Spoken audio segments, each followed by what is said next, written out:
Hello, everyone, and welcome to Dreamleapers with Harriette Cole. I'm always happy when Friday comes and I have a fantastic guest, but I want you to know that I have been waiting for this week's guest for a long time. Ever since I went to MJ the Musical, you've heard about it, Michael Jackson's story, ever since I went to see the show probably a month and a half ago, I've been trying to get him on this show so you all could meet him. He is a powerhouse of an actor, performer, just amazing. His name is Myles Frost, and let me tell you a little bit about him. He is what I call a young man making his mark on Broadway in what is now 10 times Tony nominated MJ the Musical. He's from Maryland, like me. He grew up in DC. I went to Howard. He has appeared in many stellar projects already, even though he is a young man, including Hairspray, Legally Blonde, and Cinderella. He was even a contestant on season 13 of The Voice. He's got so many great things to tell us about. So let us welcome Myles Frost right now. Hello, Hey, hello. how are you? I'm feeling good. How about yourself? I'm very happy, as you've heard, to have you here. Very, very happy. So first, I have to ask you, where in Maryland were you born? So I was born in Silver Spring. I was born in Holy Cross Hospital. Okay. And yeah, I spent good half and half of my life growing up in PG County, Maryland, Rockville, Maryland, and Southeast DC. Okay. Well, as I say, I'm from Baltimore. I grew up there, and then I went to Howard. So, in your stomping grounds for Oh quite a yeah. few Oh, years, as a matter of yeah. fact, which was really wonderful. And in fact, there are a lot of incredible talents who have come out of that part of the country. Hairspray was written by John Waters, who's from Baltimore. Baltimore. So Yes. I thought that was really interesting that that was one of your first performances. Yes. How Yes. did that come to be? Well, growing up in Fort Washington, I went to Isaac Gordon Middle School, and I definitely enjoyed my time there, but we were limited financially with the things that we could do. We didn't have a football team, we didn't have a basketball team. Our music program wasn't the best, and there was times where we didn't know if our music program was gonna shut down. And my mom when I graduated middle school, she wanted my sister and I to be in a better school environment. So she moved us out to Rockville, Maryland, or Gaithersburg at the time. And then I ended up going to Thomas Wheaton High School in Rockville. And I'm just a little kid. I came from a predominantly black, school, so I had never been around so many different people before. So it was a culture shock for me. And I had a band. I started playing piano at 6. I had a band during middle school. So when I got there, I decided to go solo, and I was like, okay, I'm just gonna find where my comfort spot is, and that was in the. In middle school, Miles, you decided to go as a solo artist? No, I started my band in middle school. So by the time I got Oh, to high school, I decided to ah, become a solo artist. You okay, get got it. older, and people start, you know, delving into what they're more interested in, and it's not the band. You just have to let go and let God. So my freshman year of high school, it's culture shock, this big new world that I'm, embarking on, different people, and I found myself in a chorus room with a piano, and I was off in a little corner playing the piano, and this teacher walks in. Her name is Miss Ingram. It's Carla Ingram. I'll never forget her. She comes in and she says, "I hope there's a voice behind that piano playing." And I said, "Yeah." She said, "Great, because we need more black people for this musical that we're doing." And I said, "Oh, okay, so it's like that." Okay, Right, but I loved her energy. She's just so amazing. I said, "So what's the musical?" I had never heard of a musical before, and right. she was like, "Well, the musical's called Hairspray." And I was like, I'm not sure. I don't really know if that's my thing. She said, "Well, look, just go home, watch the movie. Because I think the newer version of the movie had come out not too long ago, not too long before." And she's like, just go home, watch the movie, and just come back tomorrow. Let me know what you think. So I went home. I said, "Mom, can you watch this movie with me? This is called Hairspray. I don't know what that is." She said, "Hairspray? What you know about Hairspray?" Yeah. Right, right. So I said, "All right." Wait a minute. Wait a minute.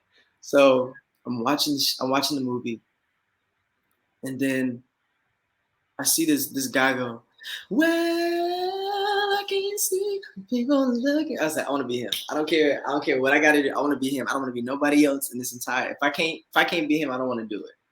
And that person ended up being Seaweed. And I come back the next day, and I say, I don't know how this process works, but I want to be this. I want to be Seaweed. I want to be him. She said, okay, well, you have to audition. You know, There are a couple steps. there's a couple steps. There's a couple steps. And I was like, that's fine. That's fine. That's cool. And I was going against a senior for this role. And, you know, a lot of people were trying to kind of buffer me ahead of time because normally freshmen never get lead roles, and especially in high school, you know, because they try to give those lead roles to seniors who are about to leave so they can put that on their resume, you know, this, that, and Right. that. So I was like, well, I don't care. I'm still do my best, and I'm still put it all out there and leave it all on the floor. So I went and I auditioned, got a call back, and it was between me and the other senior. And next day I look on the sheet and I see my name as Seaweed. And I call my mom. I was like, Mom, I got it. And that same year, actually, I did a talent show, my first talent show there, and I won that. I won that talent show, singing and dancing to "Fine China" by Chris Brown, and that's kind of this start of me singing and dancing and performing on stage. Wow. So interesting because I don't know, you'll tell me if this has been in your experience, but for many people who are performers, there are far more rejections than there are acceptances. And yet, it sounds like early on, I mean, you know, you outranked the senior. Uh, have you had the experience in your growing career of having more acceptances than rejections?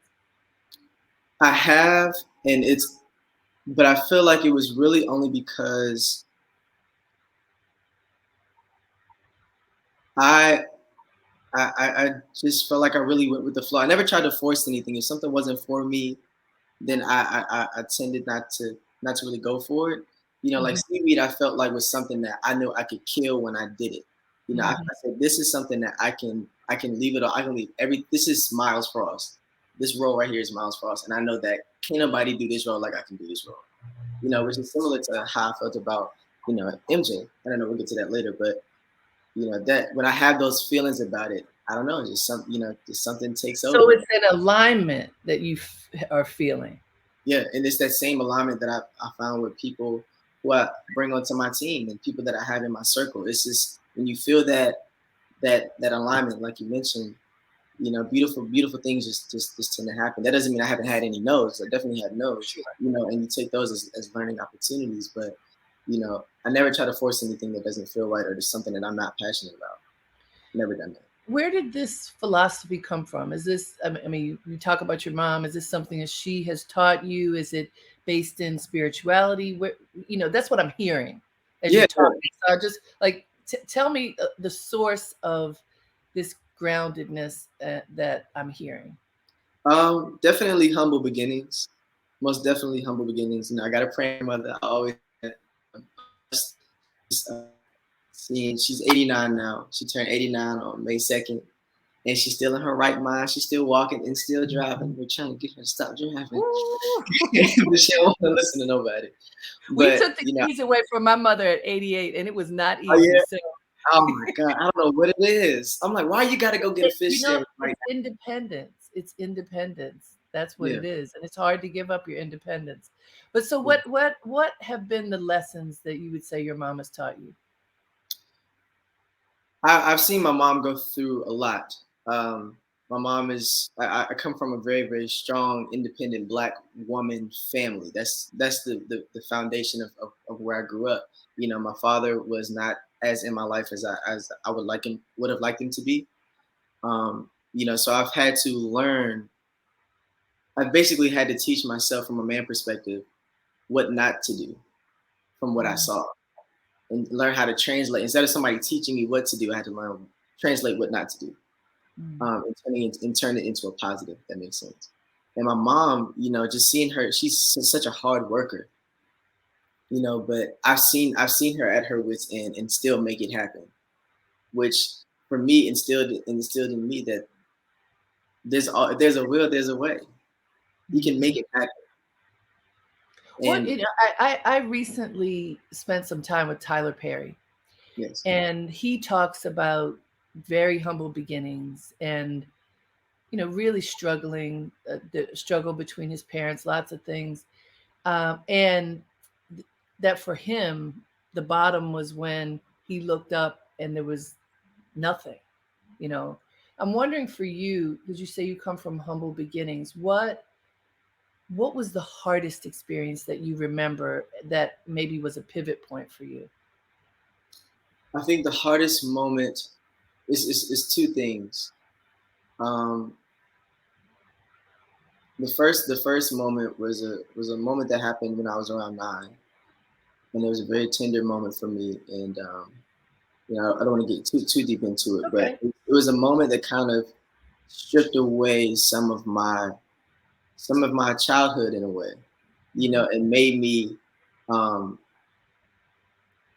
it set me on the path at a very very early age to want to protect my family and protect my mother, and that's since that age, that's where my mindset has been. I'm like, okay, I have to make sure that my mother is okay, that she's protected, that she gets everything that she needs and wants. And the same for my sister. I have a little sister, she's 16. And, you know, and then, when I turned 16, I tried to have the talk with my father, Mhm. and I'm saying, and it didn't go as well as I thought it would go. And I said, you know what? I'm going to focus less on the things that I don't have and pay more attention to the things that I do have. And I think this is where that whole alignment thing, Sure. started to come to fruition. It's like, I have a living grandmother. Let's start there. Who's in her right mind and is able to, and wants to see me win. She's my biggest fan. Can't nobody tell her nothing about me. And I said I want to have my big break by 21 because I want her to be able to see me off into my career and into my future. And when you have that type of chip on your shoulder, that kind of time Yeah. crunch, especially at such a young age, and me having to grow up a little bit faster than a lot of my peers, it feels like some of that childhood just kind of passes you by a little bit. I'm like, no, I have to get this done because I want my grandmother to see me succeed. I want her to see me win. I want her to see me off into the greatness that she's always envisioned me embarking on. That's beautiful. And it's interesting your sense of accelerated time so that in her lifetime she will be able to see it. I mean, look at what has happened as a result. Yeah, You have definitely been pushing that accelerator for most for a definitely, minute, right? most definitely. So the drive that you have for the arts, Mhm. you described even from middle school having your band. Did you know, or I should say, when did you know that the arts would be your home, would be where you would be able to earn a living? I actually got a funny story for that. When I didn't make the golf team twice in high school, because so golf is my first love. I've been playing golf since I was 3 and a half. My mom introduced me to golf, and for a minute, my mind was set on being the next Tiger Woods. I mean, I was good. I was winning tournaments in U.S. Kids Golf, and I was doing very well. I was featured in the paper at 4 years old, 5 years old, in Washington Post, All and right. like that's where my life was headed. And when I got to high school, I still had the band and everything like that. I was just kind of letting go of the band. And I said, I'm gonna try out for the golf team because that's just where my mind was. And it's a 3-day tryout process. The first 2 days I did well. The last day I fumbled the bag hard. I did not Ooh. do well. I said, you know what? It's all right. It's all right. But then, like I said, I got my first role. And by the way, I was the first freshman and black freshman to get a lead role in a musical at that particular time. Beautiful. And so that happened. Then I won the talent show, and I was like, okay, all right. But I still want to try. I still want to, try out for the golf team next year. So I tried out for the golf team next year, and I didn't make it the second year. And I said, you know what? I think music. I think God's trying to tell me that music is my thing. I think He's trying to, you know, not maybe golf is not where I should be competitively. Mm. Maybe that's my leisure, my de-stressor, that kind of thing. And I took that and ran with it. I didn't even have to think twice about it. It's good that you pay attention, because that's what it's saying. You're paying attention to the signs along the way. And I think we're all grateful that you have paid attention. Let me remind folks, you are listening to Dreamleapers with Harriette Cole here on WBAI in New York City. That's 99.5 FM and everywhere online at WBAI.org. I'm so glad that it's available online because folks listen to this show all over the United States and beyond, and I want them to listen too. Tony nominated Myles Frost, who plays Michael Jackson in MJ the Musical. I'm so excited that he is here talking to us. And, as a young man, he's done a lot already and just finished telling us that part of uh, the accelerated schedule, pacing that he's been on was so that his mama could see all of the wonderful things that he has intended for his life while she's here on the planet. And she's what my mother calls 89 years young and still going strong, still driving. Oh Come yeah. on, mom, you got to put Oh, those yeah. keys down. Oh, look, my grandma is a trip. She, I love her to death. And between my sister, my mother, and my grandmother, they support me to the utmost and to the fullest. And I just want to make sure that I can provide, just like any son, any brother wants to provide the best life for them and for themselves. I want to Yeah, provide that. wonderful. So while you were in high school, what were some of the other productions that you participated in? Well, because I got a strong black mama, my grades weren't the best. My Uh-oh. my freshman and sophomore year, um, because it was a big culture shock, and I was doing well coming out of middle school. 'Cause that was at my pace, and going to this school is predominantly white and Asian, and I'm like, I don't know what this is. I'm struggling. I didn't want to go to a tutor because I thought I could do it all on my own, and I ended up getting like a 1.5 GPA my Ooh, freshman year. And then my ooh, sophomore year, I got a 1.3. And my mom was like, all right, hold up. Back it up, back it up, back it up. no. This is not how we doing this right here. This is not how we doing. This is not how I raised you. We're gonna have to figure this out. So you can't do nothing until you get them grades up. So Wow. my sophomore year, I didn't do anything. Trying out for the golf team was the extent of what I did, and God said no. So I wasn't allowed to do anything musical. Wasn't allowed to do anything, any extracurricular. So Ooh. my But my that was probably so smart on your mother's part because it got you focused, didn't it? most definitely. And my junior year, I ended up getting a 3.5 GPA, and Congratulations. I did my second talent show, which I performed Billie Jean, which probably was the most crucial element of why I'm here today, playing this role. And I also did Legally Blonde. I was Warner in Legally Blonde, so that was the first role that I kind of went outside of the realm of Myles Frost and really started to explore, myself as an actor and some things like. And and was this a performance at your school? Yes. So this school turned out to be incredible for you because they had all these productions. No, they did. They did. It was such a beautiful, beautiful time, and that's even though I can't say that I was the most comfortable there. It was where I needed to be to grow into the person that I needed to be. Did they And have acting teachers? Did you what kind of coaching did you get at the school? well, they had a theater class, but I never took the theater class. I was just really close with the theater teachers because I during that time, even though music was at the forefront of what I wanted to do, I didn't know if that's what I wanted to be Okay. necessarily. I feel like in the back of my mind, I always knew, but I would always be like, I was heavy into science. I wanted to be an astronaut. I wanted to be a Mm. meteorologist. I wanted to be so many different environmental scientists because my mom worked for NASA.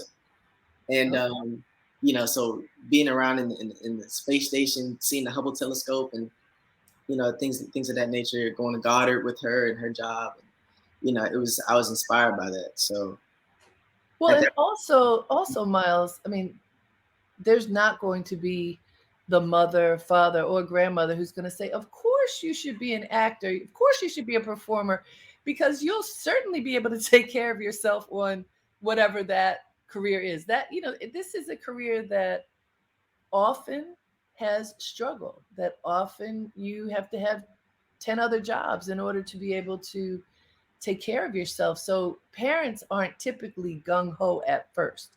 Right. How what were your mother and grandmother saying about you going into the arts in this way?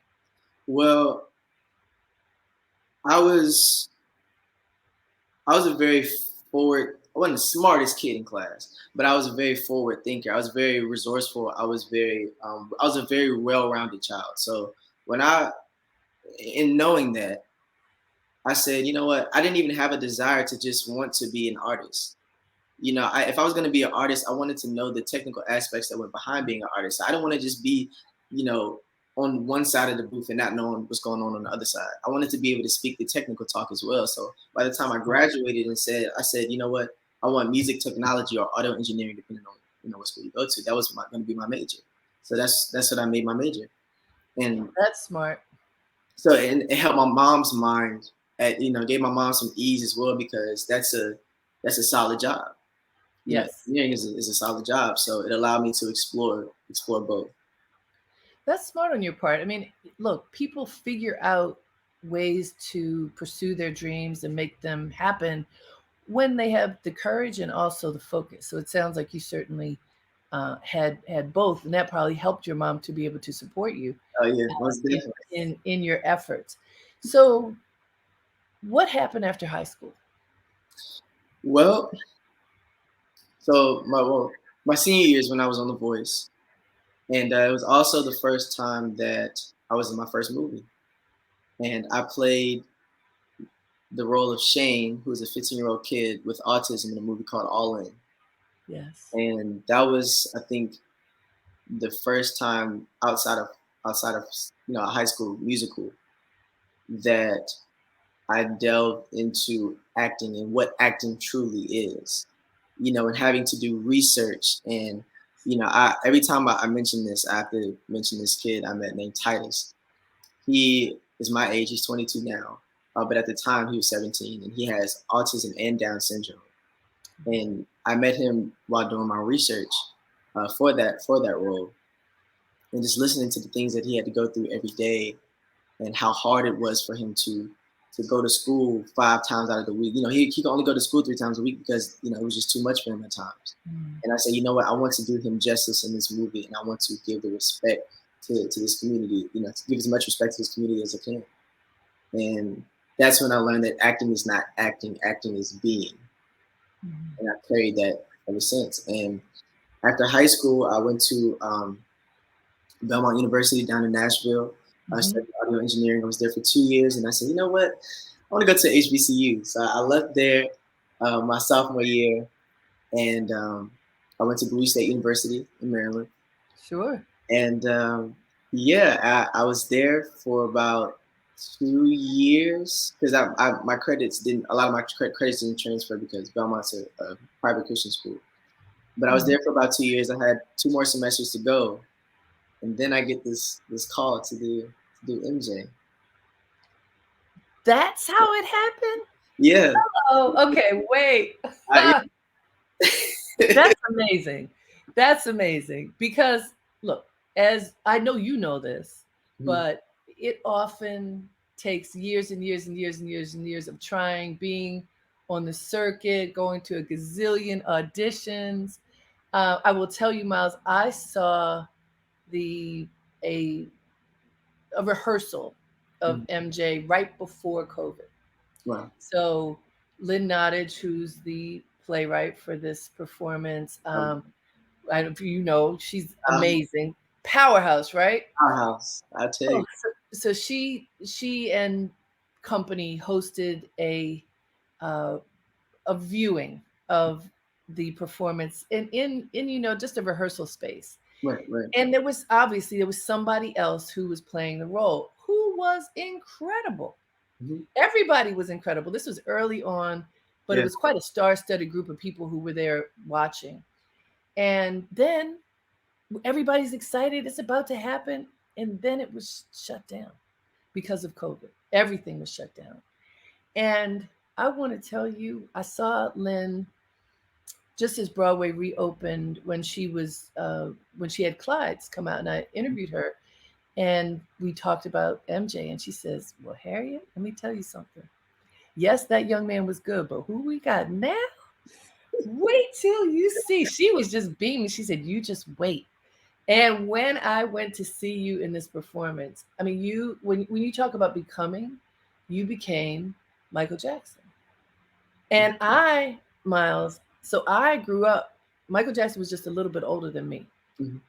As a little girl, I went to see Michael Jackson with the Jackson Five in Baltimore, and we threw roses on stage for Michael. And I got a lot of Michael Jackson stories. And you became Michael Jackson. Thank you. What was the research that you put into that? Wow. Let me backtrack. So when I got the call, it was from my acting coach at the time, Leland Thompson. I had just been working. I'd never had acting classes before, and I did a 4 week intensive with him. And after the 4 week intensive, he calls me. He says, this is the morning of my sister's birthday, May 27, 2021. And he calls me around 9 o'clock. I said, hello. He said, Myles, you were just on my mind this morning, and something just made me go on YouTube and look your name up. And the first thing that popped up was Myles Frost doing Billie Jean at Thomas Wooten High School. Now, mind you, this is the talent show I did my junior year. And my Wow. mom she always recorded my performances on her little iPad. She'd be in the back. I love it. And she always recorded my performances, and I'd be like, oh, mom, like, not knowing that her recording that performance would get me here. Woo. And I get that call. He's like, so I have a question. I said, what's up?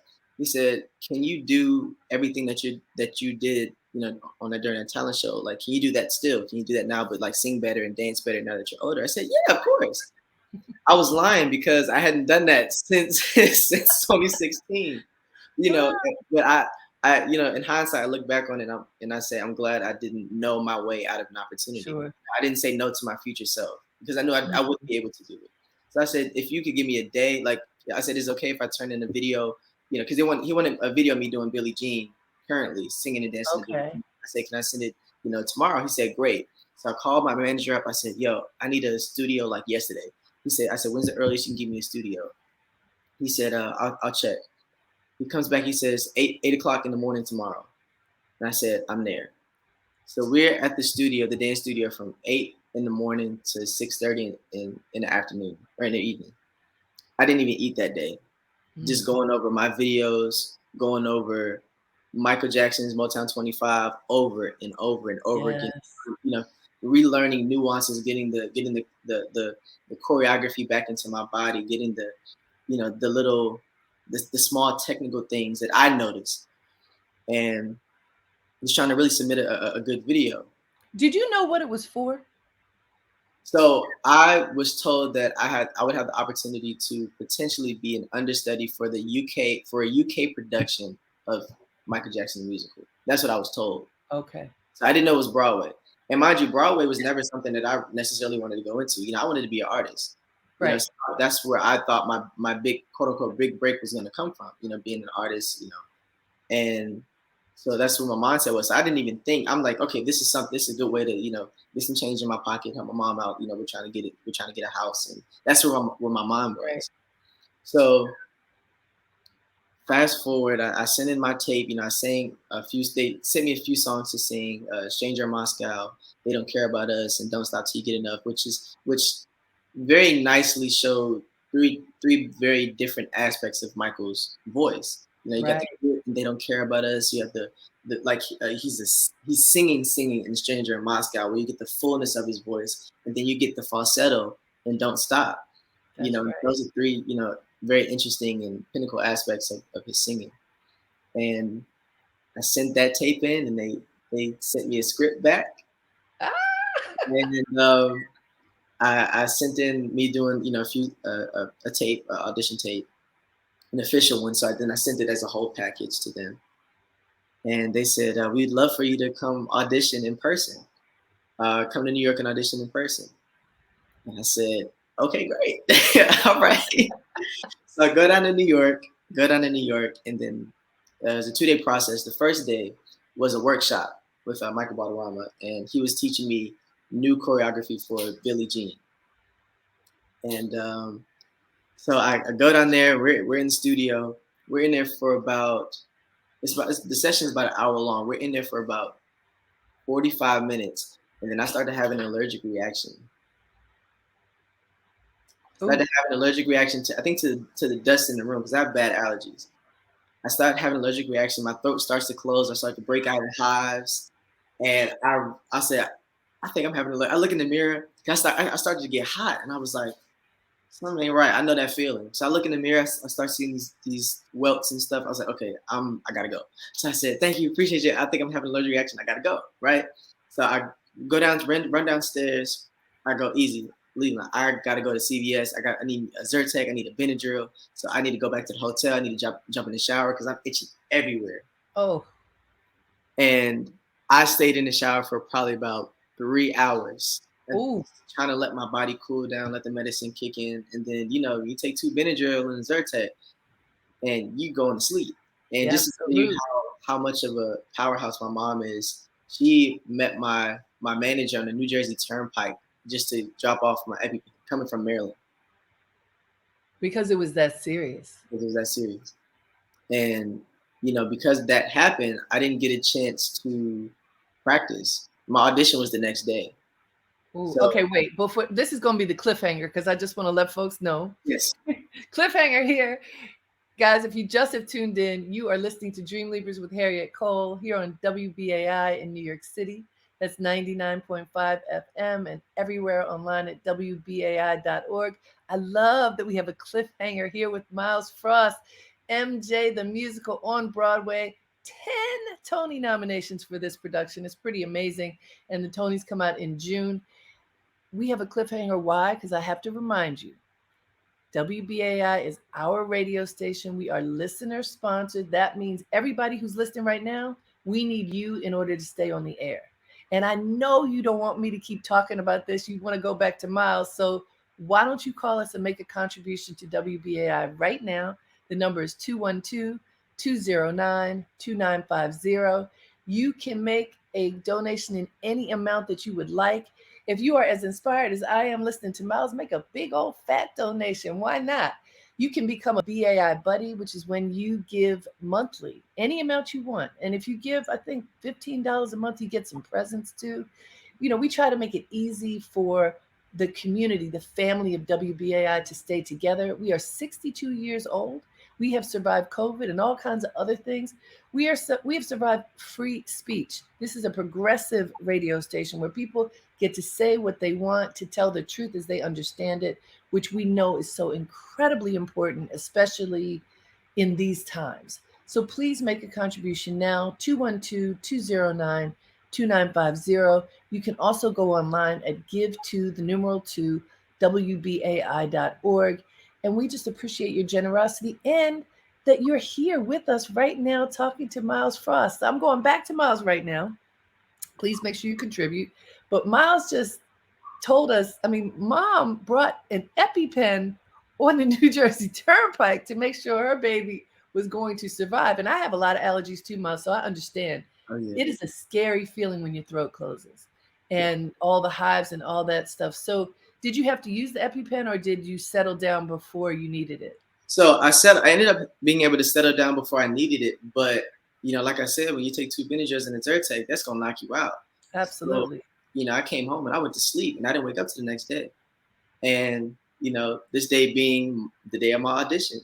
Wow. And, I'm like, okay. So I woke up around 12. My audition was at 2. I'm like, okay, I got to get myself together. And, I took a video. I took a video of it, but I forgotten I'd taken a video of it. So I'm just like, look, it's in God's hands at this point. So I walk over to my audition, and I walk in the room, and it's a whole panel of people. We got Leah Valle, Christopher Wood, and I think Lynn Otters was there. David Holzenberg was there.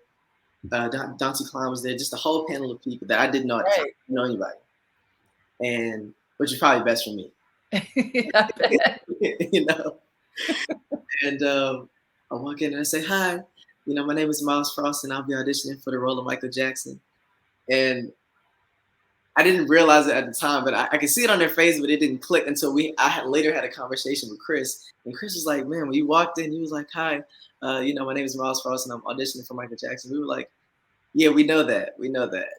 you know, I still wanted to be respectful and Of things like that. course. So, so that's how I came in the room.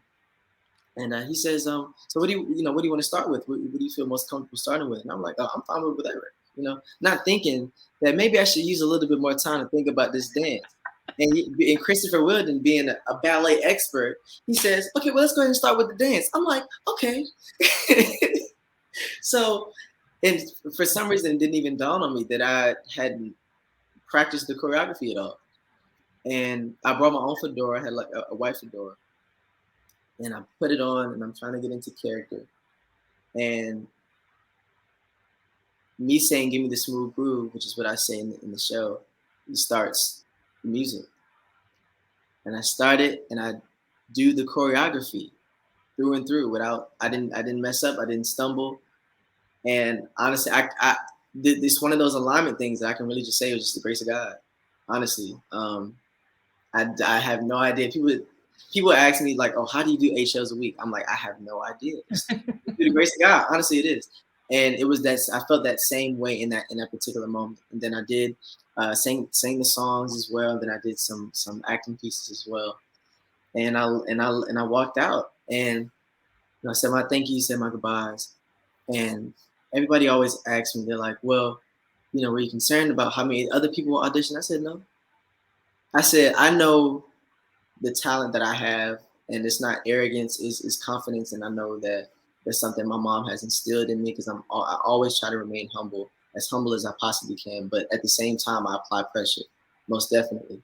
And I know that whoever has to come after me in that audition room got a hell of a job to do, because that's how much passion I put into my work. That's beautiful. That's really beautiful. I'd say that I've had 39 lives, Myles. So in one of those, I helped to run Ebony magazine. Wow. This is back in the mid 2000s. So I had the great good fortune of producing the last photo shoot and interview that Michael Jackson did before he died. We spent 2 days with Michael Jackson, which was just incredible. So I got to tell him about when I put the rose when I was a little girl, and all those fun stories. And he was very gracious. But what he told us in the interview was that, well, of course, he revolutionized MTV with the films, the music videos that were really films, but prior to that, they weren't films that were aired. Music videos prior to Michael Jackson were just a band performing, and there was a camera in front of them. And he told us that he staged everything. He looked to see where every camera was going to be, because he said, if the only way that the viewer is going to get the experience I want them to get is if I show it to them the way that I see it. Mm-hmm. And the precision with which he did everything was just phenomenal to hear him talk about and to describe in detail. And in watching you in this performance, you said that you become the character. And I feel like you really did become Michael Jackson, not just what everybody else sees, but, I had this little insider view. And I spent 2 days with him, which is a long time with Michael Jackson. Not a lot of people got to spend time with him. Talk about, after you get the role, what additional studying are you doing to become him? Well, there's 2 ways I want to answer that question. The first way is, there's only one Michael Jackson. I want to make that, super clear. My intention was to never come in and impersonate Michael, because nobody can do that. I didn't want to do that. I told Chris when I got the role, I said, respectfully, I don't want to impersonate or imitate anybody. That's not how I want to go into this. I want to always be Myles Frost and show Michael through the lens of Myles. Okay. That's the first thing. And the second thing was Rich and Tone Talladega. They danced with Michael Jackson from the history tour all the way up until he passed. And I had a little Michael boot camp. It was like a one-on-one between myself and them. in LA. And when I tell you, I thought I had work ethic coming into this. You know, I'm like, I know what hard work is. I know what. Come on now, I got the role doing what I did, and I was feeling pretty good about myself. And then I met them, and they were like, all right, like you ain't nothing. You still got work to do. Like, you don't know anything. Everything that you thought you knew, you don't know. And it was a humbling moment for me. It really was. I went into it, with a very humble mindset and a very humble heart. But they said one thing that I always mention, I always repeat, and that's they introduced me to the idea that Michael did not understand starting at 0 and working up to 100% and having 100% be the goal. That's not how he operated. Mm. Michael came into the room at 100% and then seeing how far he can go. That's why when I start my first number, I start at 100%. Mm-hmm. And then we keep going and going and going and going until we get to the end of the show. And when I was exposed to that way of thinking, my work ethic shifted. And then they had me doing repetition, because something can always be better, something can always be sharper. The move, if you can stop any Michael video concert performance, you can pause it at any moment. And even if it's a spin, he's so straight up. It's never in the middle of a pose. It's always the silhouette is always clear. Yes. No matter what he's doing. And it takes a lot of repetition, a lot of precision, and like you said, it's a lot of attention to detail. Yes. Because why did he show in let's say Smooth Criminal music video, for example? Why did he show his hands? And his hands had a shot for their own. And who else do you know pays attention to what their hands are doing? That's how particular and how specific Mike was. So to learn how to become Mike, or to learn how to bring out the essence of Mike, you have to get into the mindset and the work ethic of Mike and his precision, and his attention to detail. And only then can you even begin to understand this realm of work ethic that's honestly, it's unfortunately slowly dying now. You don't see this a lot. That's true. No, and it was incredible for you to be able to learn under people who had been performing with him for so many years. I mean, who knows where that's going to take you even moving forward, right? Right. I apply this to everything that I do now, and it's such a blessing to not only be in this space, but to be able to work with people who understand it as well. Like my castmates, like when I say they are incredible, it's like we all made a commitment, an unspoken commitment to this, because we all understand this is Michael Jackson. This is the biggest you can get. This is the biggest performer in the world still. That's right. And when you look at it from that perspective, it's like we can't do anything less than our best. And the fact that I'm able to spend every day 8 shows a week with people who are on that same wavelength, who have the same passion for doing and what we do, and who support me and make sure that I'm good and I make sure that they're good and that our morale is up. It's such a blessing. It really, really is. And this show would not be what it is without them. This is really a team effort. A lot of people try to look at it as a one-man show, but I promise you it's not that at all. And nor does it seem like it. I mean, having watched the show, I definitely think, well, it's so well written. Lynn Nottage is a brilliant writer. And so even though it is a musical, there is a storyline, and there's a full storyline. And in the storyline, there's this underlying tension that never gets addressed, but that, Michael Jackson, there was a lot of controversy around Michael Jackson. And it's sort of hovering, I think, around on the fringes, like, this weight on his shoulders. For you, I'm wondering, how do you reconcile yourself with knowing that there are all kinds of accusations? There were a really public trial for Michael Jackson. He was the most iconic figure for a moment and fell from grace because of these charges of child molestation. Was there any internal conflict for you playing him, knowing that there's more than one side to the story? Well, everybody's entitled to their own truth. You know, I can't tell somebody what they did or didn't go through. That's not my position. And also, like I said in the beginning, I'm telling this story. I'm not Michael Jackson. I'm Myles first and foremost, and I'm telling Michael's story through Myles's lens. And the story, and Lynn did such a beautiful job at this. She did. It's about his creative process. And it really dives into that. And the moment in which you're referring to, it's like, yeah, I think of when I accepted this role, I thought about all the things that I would have to endure, both positive and negative. But it's something that Sure. I felt like I needed to do because I knew that I would do it well, and I knew that this is what I was meant to do. And to be able to receive the feedback from the people that come to the show, whose hearts have been touched by, some people come to the show with all different types of feelings and emotions and, views about Michael. But I can tell you that people are healing. People are back going down memory lane. People are dancing and singing. Little kids are inspired. Seeing them dressed.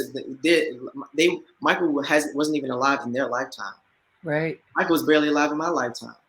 And to see them full regalia, Beat It jackets, Thriller jackets, Billie Jean hats, Billie Jean sparkling shirts, it's a beautiful. That's why I do this. That's To keep that inspiration, to keep the positivity flowing, and to really understand and recognize Mike for the amount of lives that he touched, and the amount of things that he's done for people. And like I said, Lynn just does an amazing job with it. absolutely. Hey guys, reminding you one more time, you're listening to Dreamleapers with Harriette Cole here on WBAI in New York City, 99.5 FM, and everywhere online at WBAI.org. We are talking to Myles Frost, who plays Michael Jackson in MJ the Musical, and having a wonderful time. I have to ask all of you one more time, because this is my job, reminding you to give to the fellowship so that we stay on the air for another 62 years. WBAI has, moved through so many challenges, and we are still here going strong, and we're going strong because of you. So please call us and make a generous donation, 212-209-2950. You can also go online at give2wbai.org. And for anybody wondering, why do we ask this? Literally, we don't take commercials. If you think about when you watch TV, there are commercials all the time. That's how the TV shows can be on the air. If it's cable, you may not have commercials because you're paying for cable. So you're either way, the bills have to be paid. And so we appreciate every one of you who contributes to WBAI. Please contribute now, or you can wait till this broadcast is over so you can hear everything Myles is going to say and then call after 212-209-2950. Myles, I want to ask you about the Tony nominations. Yes. So we're going to be watching. Tony Awards are in mid-June. Mm-hmm. But for your first Broadway performance, you didn't even think about Broadway as a place for you to be as a performer. And now these nominations, what did it mean to you when you even learned about being nominated? Well, it meant the world to me. It's so surreal, and it's so I'm just so humbled and blessed to even be amongst the names of people like Hugh Jackman and Billy Crystal, and being in the class of up and coming new talent, like Jaco Spivey, and it's it's such a blessing and an honor. And like you said, I didn't foresee this. It wasn't on my radar. And to now be here, I know I went into this knowing that this is what I'm doing is a lot bigger than myself. I come to terms this is beyond me. This is beyond my family. This is beyond many things. Because people have so much love for Michael. But I tell you, when I saw my name pop up on that screen, I was on FaceTime with my mom, and she started screaming, then I started screaming, my sister started screaming and crying, and my mom started crying. It was such a beautiful moment, and my grandmother was able to be a part of that. And I've already explained to you how much that means to me, for her to be able to see that and experience that in her right mind, and be able to consciously say, like, I'm so proud of you, and I knew you could do it. And you know, she's like, I want you to get me renovate my kitchen, and you know, and it's to be able to hear her say those things, it makes you laugh at first, but you come to a place of calm. You find it in this. This is a hectic time. This is a really, really busy Sure, it's time. very busy. Reflecting on, the things, like I said, just the alignment and things that you do have, it overcomes you. You get overcome with a sense of calmness and just a sense of gratitude. That's beautiful. Now, 8 shows a week. That's what Broadway requires. Mhm. I've talked to many actors who love it, even though it's grueling, because you refine your acting and performing chops. Yeah. But also, it can wear on you. And even though you are a young man, you're still a human being. What do you do to take care of your mind, body, spirit? Ah, well, you did make a great point. Doing 8 shows a week, it does allow you to do that. Allows you to get better and better every day. But what I like to acknowledge is, Michael was a very, very hard worker, but he didn't perform his own shows sometimes twice a day, 8 times a week.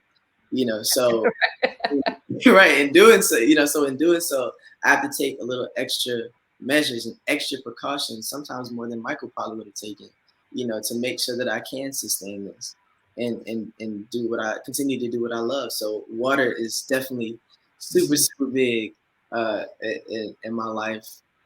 I try to get as much rest and sleep as I can, but it's hard to kind of come home and go to sleep, because this is Michael Jackson. You got so much adrenaline going through you after a show like that, and the feedback and the love from the audience. So it does take some time to calm down from that.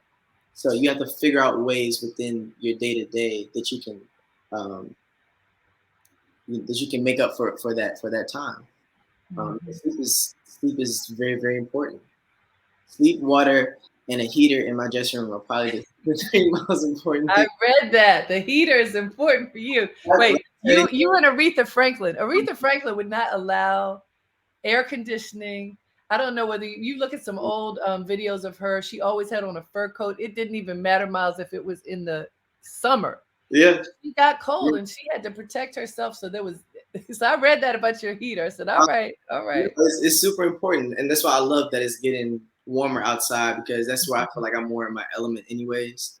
But I think finding, outside of all of the technical things like water and making sure you eat right, and outside of that, it's important to find the things that you find comfort in your day to day. Like, just like something as small as a heater may not be as big to somebody else, but to me, that's something that's super essential, and I treat it as such. And it's something that it makes me feel more comfortable, and makes me feel more.